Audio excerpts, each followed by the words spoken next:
বগুড়া সারিয়াকান্দি উপজেলা পরিষদের নবনির্বাচিত চেয়ারম্যান জনাব মোহাম্মদ সাখাওয়াত হোসেন সজলকে ছাত্রলীগের পক্ষ থেকে সংবর্ধনা প্রদান করা হয়েছে। 23 মে রোজ বৃহস্পতিবার দুপুরে চন্দনবাইশা ডিগ্রি কলেজ অডিটোরিয়ামে সংবর্ধনা অনুষ্ঠানটি অনুষ্ঠিত হয়। প্রথমে বগুড়া 1 আসনের সাংসদ শাহাদারা মান্নান এমপি ও তার একমাত্র সন্তান নবনির্বাচিত উপজেলা পরিষদ চেয়ারম্যান মোহাম্মদ সাখাওয়াত হোসেন সজলকে ফুলেল সংবর্ধনা প্রদান করা হয়।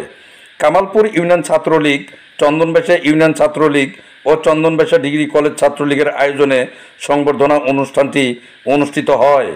সংবর্ধনা অনুষ্ঠানে প্রধান অতিথি হিসেবে বক্তব্য রাখেন বগুড়া 1 আসনের সংসদ সদস্য জনাব শাহাদারা মান্নান।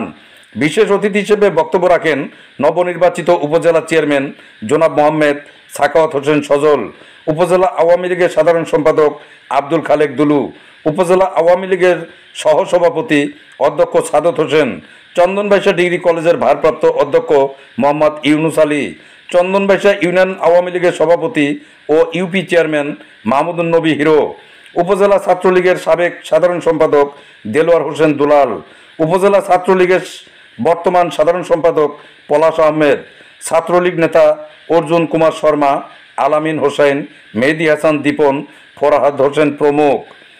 সংবর্ধনা অনুষ্ঠানে সভাপতিত্ব করেন চন্দনবাইশা ইউনিয়ন ছাত্রলীগের সভাপতি মাহবুব হাসান সোহাগ। অনুষ্ঠানটি পরিচালনা করেন কামালপুর ইউনিয়ন ছাত্রলীগের সভাপতি বজলুর রহমান বাদন। এ সময় বিভিন্ন ইউনিয়ন আওয়ামী লীগ ও সহযোগী সংগঠনের সভাপতি, সাধারণ সম্পাদক সহ প্রায় 5 শতাধিক নেতাকর্মী উপস্থিত ছিলেন। মাইনুল হাসান মজনু, পল্লী নিউজ টিভি, সারিয়াকান্দি, বগুড়া।